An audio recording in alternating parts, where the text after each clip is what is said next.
Hello and welcome back. This is video number 5. We're going to talk about how to automate the ring. Now that you understand how everything is interlinked, how everything is connected, and how you can kind of be creative and make your own ring. So after viewing the previous video, you can imagine how tedious and overwhelming it is to have to maintain the ring, much less get it set up yourself. But lucky for you, there is a way to automate it once you have set things up. It's getting things set up is the tedious process. Now, there's a software platform called Ifttt, and there's another one called Zapier.com that allows you to automate the process of moving content all around your social properties. So you could take a YouTube video and have it pushed to your WordPress site. And by pushed, I mean have it embedded on your WordPress site and then have it shared on your Facebook fan page, your Twitter page, your Instagram, and all of that. So you have essentially what we call triggers that whenever the trigger happens, then something else happens. So what Ifttt stands for is if, then, this, that. So if this happens, then what kind of deal. Now, between the two, Zapier will cost you a lot of money after a while. A lot of times they'll give you some free triggers and zaps, which is what they call it. And beyond that, it will cost money. Whereas with Ifttt, it's just as good, but it's free. So let's hop on over and show you how Ifttt works.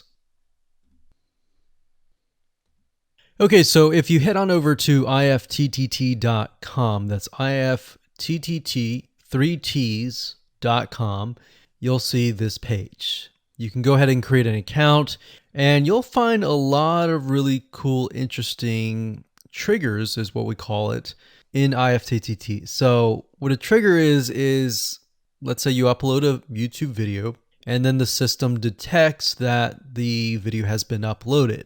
What do you want to happen after that happens? So if YouTube video has been uploaded, then post it to WordPress. Then after that, take the post on WordPress, maybe post it elsewhere, or post the YouTube video to Twitter, and so forth and so forth. So as you can imagine, this does get tedious, but if you map things out, if you know ahead of time what it's going to look like, then you can simply look at it and say, okay, I'm pointing YouTube to Twitter. So anytime video has been uploaded to YouTube, then it simply gets pushed or embedded into Twitter. So we need to make a Ifttt trigger for that. So to do that, it's very easy. All you have to do is go to My Applets up here,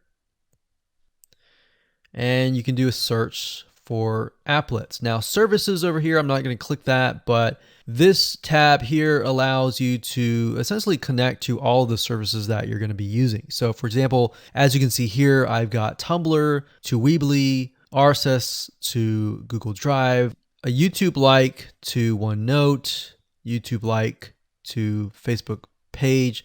And the reason why you might want to have YouTube likes is, let's say for example that you already have maybe 50 videos on your YouTube channel, but you want to find a way to get those videos embedded. So what we figured out is that YouTube likes is the way to go. So obviously you can't re-upload a video that hasn't already been uploaded and is already getting thousands of views. The way you go about it is create a YouTube like trigger so that you can simply like it, and then it gets posted to throughout your network.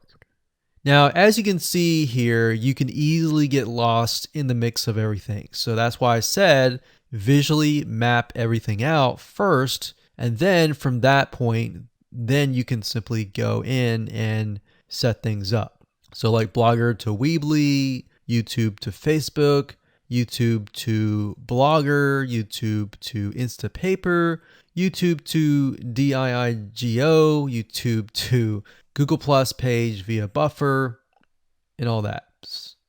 and we got YouTube to Tumblr, YouTube to Twitter. So it can go on and on and on if you really want it to, or you can simply pick and choose what you want and what you don't want and go from there.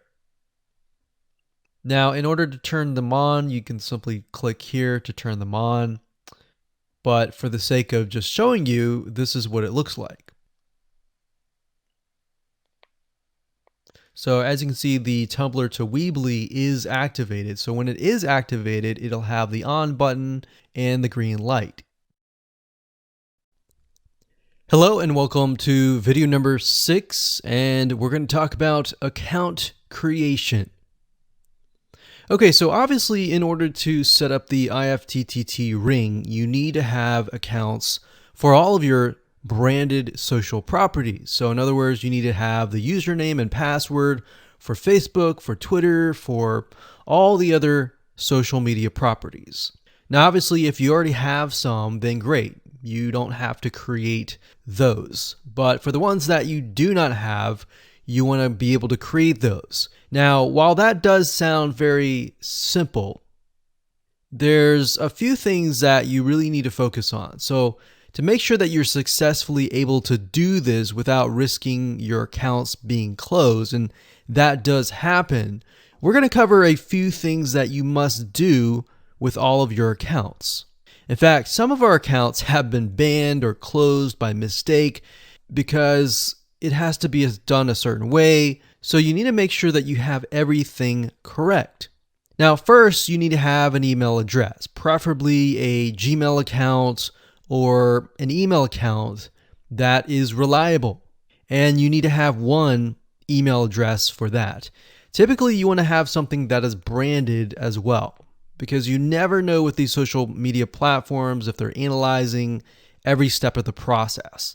Now, most social media accounts we have found require you to have a unique telephone number. So you will need to use either yours or you'll need to get one. If you don't have one and you don't want to use your personal telephone, there are several places to get unique telephone numbers that can be used for both voice and SMS. And the reason why you want to have it for SMS as well is because some of these social media platforms will send you a text message. Now, one in particular that we use is called line2.com. That's line2.com. And of course, there are many out there, but this is just one that we have tested and it works really well. So a lot of times when you create a brand new social media property, an account, you need to have a unique telephone number. Now, the reason for needing a unique telephone number is because most social media platforms, they really want to make sure that you are legitimate, especially nowadays. They have a lot of checks and balances and things that you need to get around to make sure that your account stays open. In fact, recently, Facebook has been on a major crackdown, especially with everything that's been going on in the news. They want to make sure that you are legit and that you are not fake.